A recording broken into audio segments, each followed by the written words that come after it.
उज्जैन में राष्ट्रीय स्वयंसेवक संघ के संस्थापक डॉक्टर केशवराम बलराम हेडगेवार की स्मृति व्याख्यान माला का आयोजन किया गया, जिसमें विचारक दीपक विस्पुते ने पदाधिकारियों को संबोधित करते हुए कहा कि भारतीय समाज मिटा नहीं, क्योंकि यह आध्यात्मिक ऊर्जा से चैतन्य है। डॉक्टर हेडगेवार स्मृति व्याख्यान माला की प्रथम संध्या पर भारतीय समाज की स्थापना, उसकी क्रमिक विकास और भविष्य की संभावना पर विचार रखा है। कार्यक्रम की अध्यक्षता सिंधु जागृत समाज के संरक्षक दौलत खेमचंदानी ने की। अतिथि आनंद दशोरा का समिति अध्यक्ष नितिन गरुड़, सचिव गोपाल गुप्ता, डॉक्टर क्षमाशील मिश्रा, पंकज चांदोरकर ने स्वागत किया। राष्ट्रीय स्वयंसेवक संघ की अखिल भारतीय सह बौद्धिक प्रमुख दीपक विस्पुते ने कहा कि विश्व की अनेक सभ्यताओं के पतन के बीच भारत की सभ्यता गिर गिर कर भी संभालती रही, तो उसके पीछे आध्यात्मिक ऊर्जा है की तरफ हमने बढ़ते हुए आगे कदम बढ़ाए। ऐसा एक क्रमिक विकास जो है हमारे समाज का ध्यान,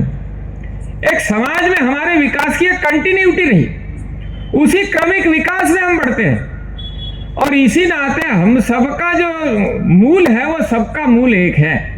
उस मूल को भी अगर हमको समझना है तो हम हजारों हजार वर्ष पूर्व जो शैल चित्र और भित्ति चित्र जो है, उन शैल चित्र और भित्ति चित्र में हजारों साल पहले जो हमारे पुरखों ने बनाए हुए चित्र हैं, जो कुरेदे हुए वहां पर चित्र हैं, उनको देखने के लिए जब हम आज जाते हैं तो हमको ध्यान में आता है वहां पर क्या बना है।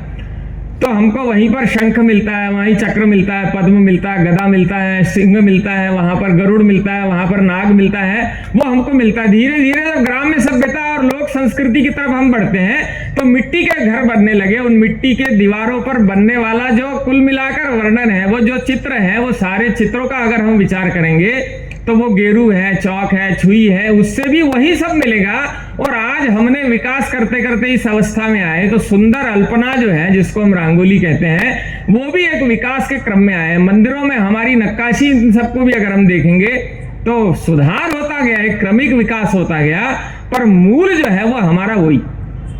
और इसलिए अंततः हम सब एक हैं। इस प्रकार के मनोभाव को लेकर हम आगे चलते हैं। और इस नाते जब हम अपना विचार करते हैं तो भारत का जब हम विचार करते हैं तो दुनिया की सबसे प्राचीनतम सभ्यता और संस्कृतियों का जब हम विचार करते हैं तो सहज स्वाभाविक है भारत का नाम जो है हमारे ध्यान में।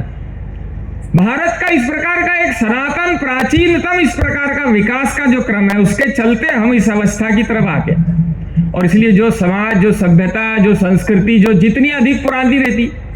उस संस्कृति, समाज, सभ्यता का अगर विचार करेंगे तो इतने सुदीर्घ काल में अनेक प्रकार से उस समाज, सभ्यता, संस्कृति का विकास भी होता हुआ हमको ध्यान में आता है, उसका उत्थान होता हुआ भी हमको ध्यान में आता है और उसका हमको पतन होता हुआ भी ध्यान में आता है।